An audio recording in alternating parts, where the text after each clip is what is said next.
Nova fase da Operação Mr. Hyde, que investiga a máfia das próteses no DF, identifica pelo menos mais 100 pacientes prejudicados. Tribunal de Contas do DF encontra superfaturamento de 65 milhões em obras de asfalto. Emergência pediátrica do HMIB ficará fechada para manutenção da rede elétrica. Veja também os sinais e sintomas do câncer de mama. Uma especialista vai explicar as causas e os tratamentos da doença. Notícias da quinta-feira no DF e em torno, agora no Band Cidade, segunda edição.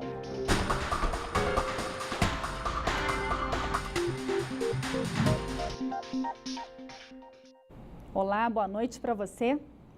Máfia das próteses. A Polícia Civil investiga suposto envolvimento do Hospital Dyer no esquema de superfaturamento de próteses e cirurgias. Nessa nova fase da Operação Mr. Hyde, foram cumpridos 7 mandados de condução coercitiva, quando o investigado é obrigado a ir até a polícia prestar depoimento, e 5 de busca e apreensão. A operação investiga revendedores de produtos, empresas de órteses, próteses e materiais cirúrgicos, médicos, funcionários e o próprio dono do Hospital Dyer, no Lago Sul. Eles são suspeitos de fazer parte de um esquema para superfaturarem até 1000% o valor de cirurgias junto a planos de saúde. Pelo menos 100 pacientes teriam sido prejudicados. O médico colabora para o procedimento na indicação dos produtos cirúrgicos que vão ser utilizados, as OPMS, pedindo aquilo que não é necessário ou pedindo um equipamento maior ou de qualidade, pelo menos no papel superior. Então, ou seja, um material importado em detrimento nacional. Em relação às distribuidoras, elas pagam uma propina de um valor aproximado de 30% para os médicos. Então, eles recebem 30% das distribuidoras do material e mais um percentual de 3,5% a 7% do hospital. A operação foi deflagrada porque havia indício de destruição de provas no hospital. Essa operação ela não ia ser lançada agora. Como chegou ao conhecimento nosso de que estava havendo formatações de computadores e que estava também havendo destruição de documentos, uma questão de cautela a gente antecipou, né? E depois nós vamos confirmar se esses fatos aconteceram. Esta é a segunda fase da operação que investiga fraudes na saúde privada do Distrito Federal. Os primeiros alvos de investigação foram profissionais que atuam no Hospital Home, na Asa Sul. Pelo menos 3 pessoas foram presas no início de setembro. O Ministério Público do DF disse que pediu a prisão temporária de José Carlos Dyer, dono do hospital e suspeito de destruir provas. Mas a Justiça negou o pedido. O MP também acionou o Conselho Administrativo de Defesa Econômica, o CAD, por suspeita de formação de cartel entre hospitais e fornecedores de próteses. Em nota, o Hospital Dyer informou que não sabia da operação e disse que está colaborando ativamente com as solicitações realizadas. O Tribunal de Contas do DF encontrou superfaturamento de quase 65 milhões de reais em obras de asfalto no plano piloto. O valor corresponde a mais de 40% do total pago pelo GDF às empresas contratadas. O repórter Rodrigo Nunes tem as informações ao vivo. Rodrigo, boa noite para você. Boa noite, Juliana. Boa noite a todos que acompanham o Band Cidade. Um desperdício de dinheiro público e quem paga a conta mais uma vez é a população, que nesse caso aí tem que conviver com asfalto de péssima qualidade em diversos pontos da cidade. Para falar mais sobre o assunto, estou com o presidente do Tribunal de Contas do Distrito Federal, Renato Rainha. Boa noite, presidente. Durante a fiscalização, vocês chegaram à conclusão de quem fez esse superfaturamento, quem foi o responsável? No nosso relatório preliminar nós encontramos uma série de irregularidades no asfalto, da ordem de indícios de mais de 60 milhões de reais de possível sobrepreço, e nós notificamos tanto as empresas como a Nova Cap para que apresente as justificativas ou faça a correção do asfalto para que o asfalto tenha qualidade para a população de Brasília. Os responsáveis por esse superfaturamento vão ter de ressarcir esse valor? Se ficar comprovado que realmente houve esse superfaturamento e não houver a correção do asfalto do Distrito Federal, certamente os responsáveis responderão com o seu patrimônio pessoal, tanto empresas como os antigos gestores da Nova Cap. A Nova Cap informou por meio de nota que as empresas foram notificadas para refazer os trechos que tiveram problema e aguarda uma deliberação do Tribunal de Contas aí para dar uma resposta. Essa deliberação vai ser feita quando? Já foi feita? Primeiramente, o relatório preliminar já foi encaminhado e aí nós esperamos que as empresas corrijam as irregularidades.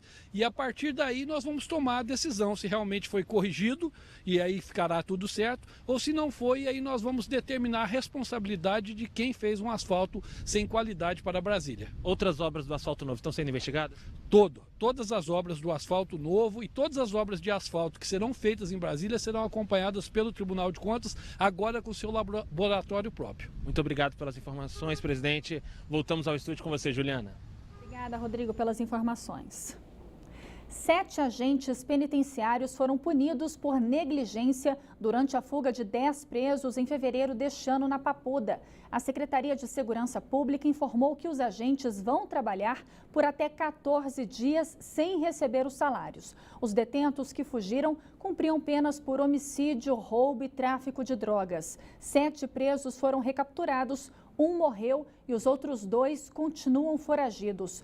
8 guaritas da PM fazem a segurança externa dos presídios no complexo. O GDF informou que nenhum agente teve a intenção de facilitar a fuga dos presos. Caso isso fosse comprovado, seria instaurado um processo administrativo para demitir os agentes e eles responderiam criminalmente. As aulas na Escola Classe 59 em Ceilândia estão suspensas até amanhã. Ontem, parte do teto do colégio caiu após um temporal. Quase 600 crianças estudam no local. Por sorte, ninguém ficou ferido. A estrutura da Escola Classe 59 está precária e com a chegada das chuvas, tudo piora. Nessa sala, parte do teto desabou em cima das cadeiras dos alunos em horário de aula. Por sorte, ninguém se machucou. Começaram-se as chuvas. Uma chuva com vento.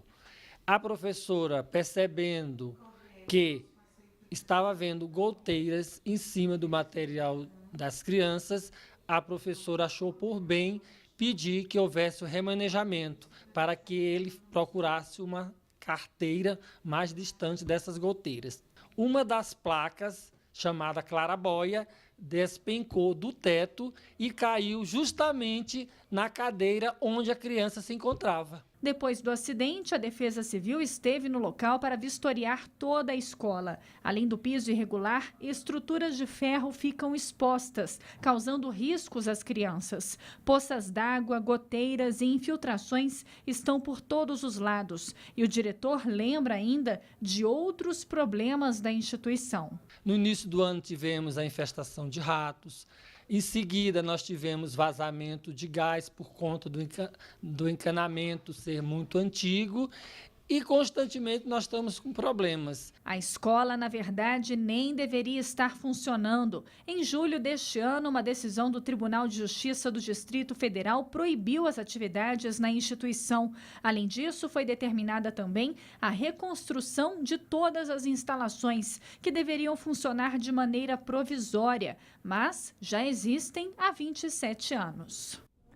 Olha, a Secretaria de Educação informou que a empresa responsável pela manutenção foi acionada para fazer os reparos e disse que a Escola Classe 59 foi incluída no plano de obras do GDF. A Secretaria informou também que está elaborando uma proposta de arquitetura e preparando um contrato para os projetos complementares. Após a finalização desses processos, a Secretaria vai providenciar a licitação das obras. O início do trabalho está previsto para o primeiro semestre de 2017.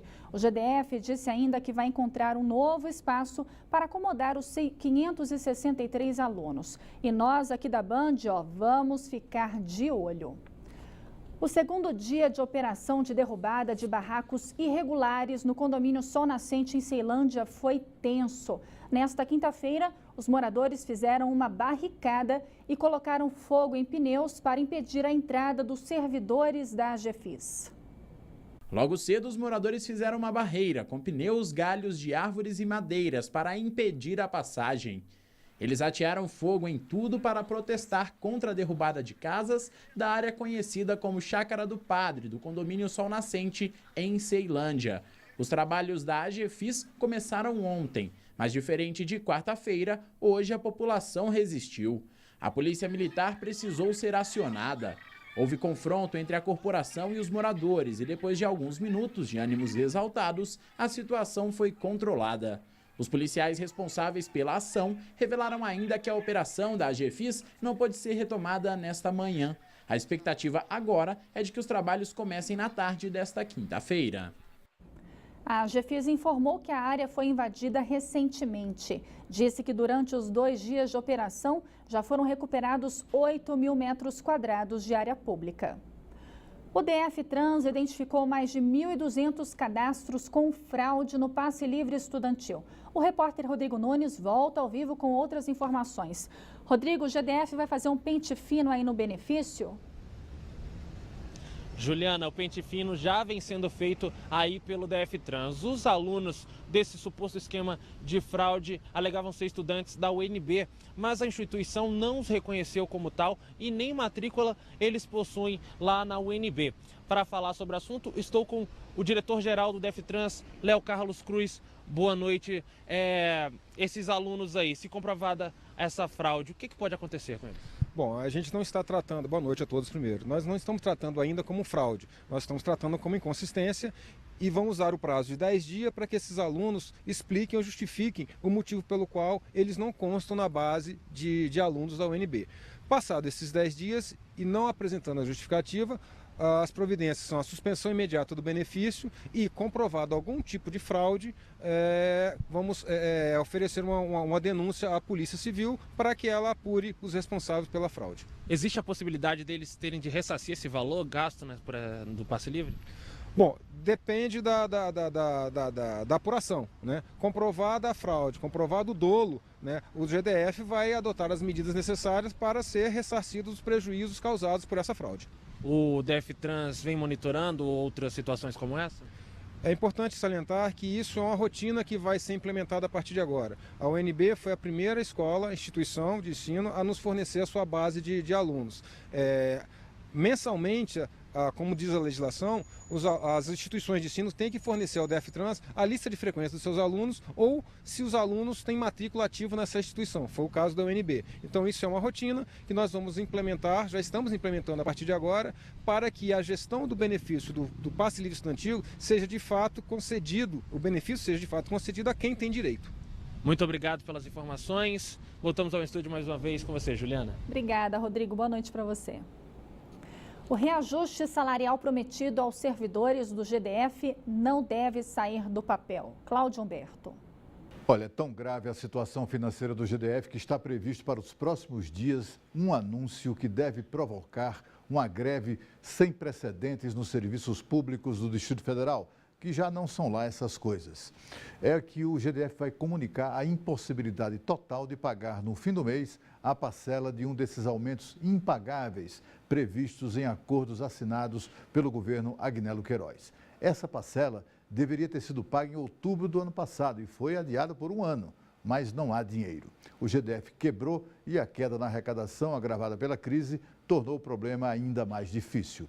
No ano passado, o GDF convidou sindicalistas para examinar as contas e se convencerem da impossibilidade de pagar o aumento. Mas ninguém se interessou em ver essas contas. Eles estão, pouco se lixando para as dificuldades do GDF. Querem é que o governo se vire para pagar o que deve.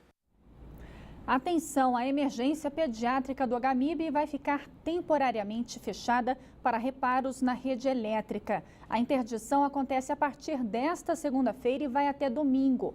Nesse período, os pacientes internados serão transferidos para outra ala. Enquanto o atendimento no HMIB estiver suspenso, parte da equipe vai reforçar a pediatria no Agarram.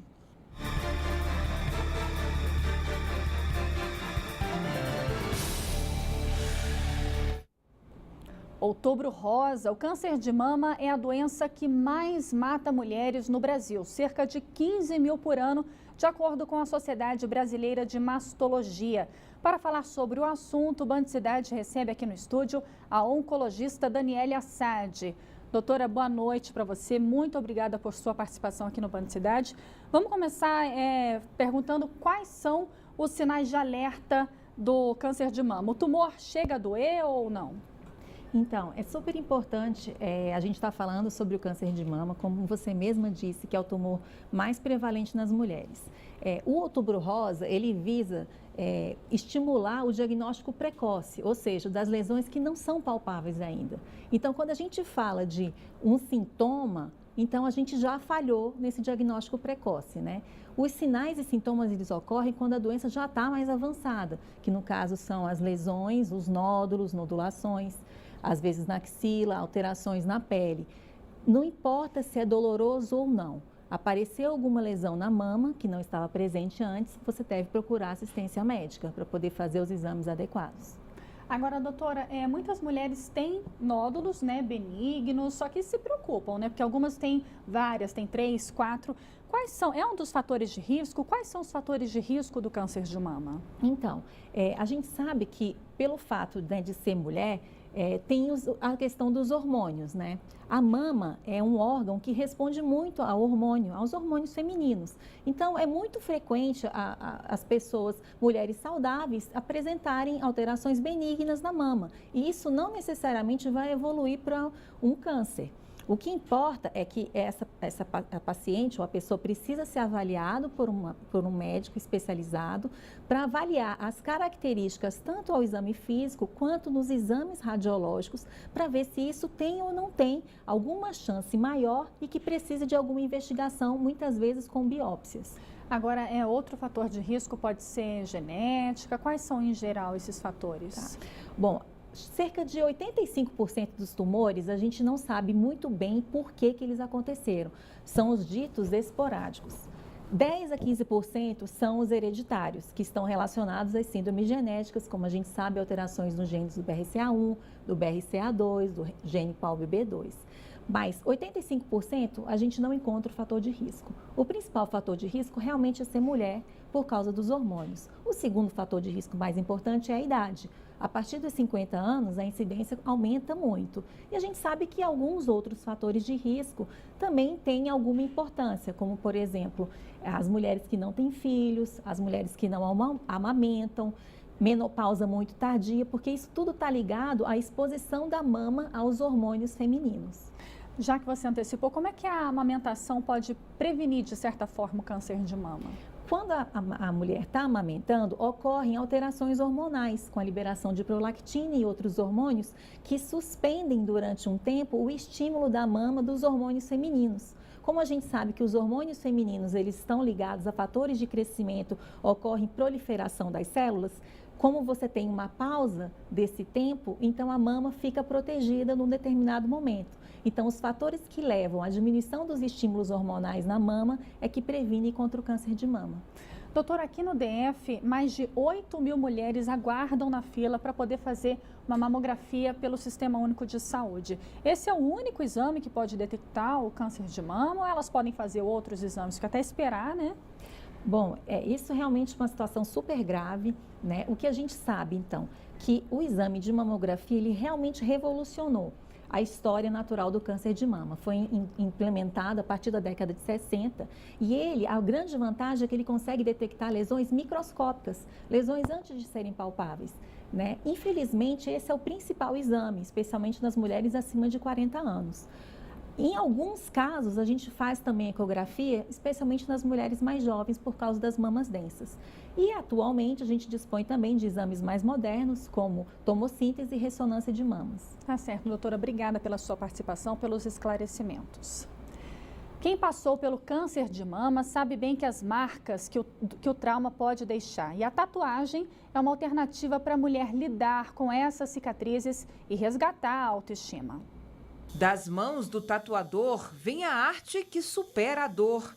As flores pelo corpo escondem marcas de um trauma. As cicatrizes foram deixadas depois de uma cirurgia para retirar o seio direito, durante o tratamento contra o câncer de mama. Me ajudou a resgatar a minha autoestima mais ainda, né? Que fica um pouco abalada com a perda da mama. Não tem como, nós somos mulheres, né? Temos vaidade, faz parte de ser mulher. A doença descoberta quando Joana tinha 30 anos causou sofrimento, mas não tirou a vontade de viver.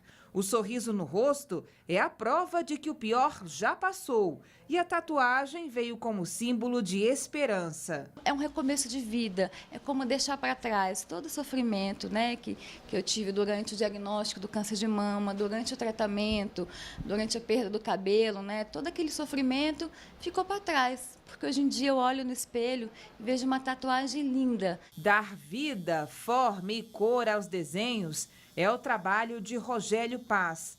Tatuador há 38 anos, ele afirma que fazer parte desse momento tem um significado especial. É gratificante, ela chega aqui chorando e sai chorando de alegria também, né? Com um sorriso na cara, sabe? Isso é muito bom. Algumas tatuagens são feitas não somente para cobrir as cicatrizes, mas também para trazer de novo o aspecto original da mama, perdido após a cirurgia. E a gente dá uma estudada onde tem as cicatrizes, o que a gente pode botar, né? No mamilo também, como é que a gente vê a pigmentação do outro mamilo, né? Como é que é para a gente poder fazer o mais semelhante possível. Joana viu na arte uma forma de se reencontrar e ela garante que após todo o tratamento, hoje é uma nova pessoa. Eu me descobri muito mais forte, muito mais guerreira e dou muito mais valor à vida. Bonito isso, né?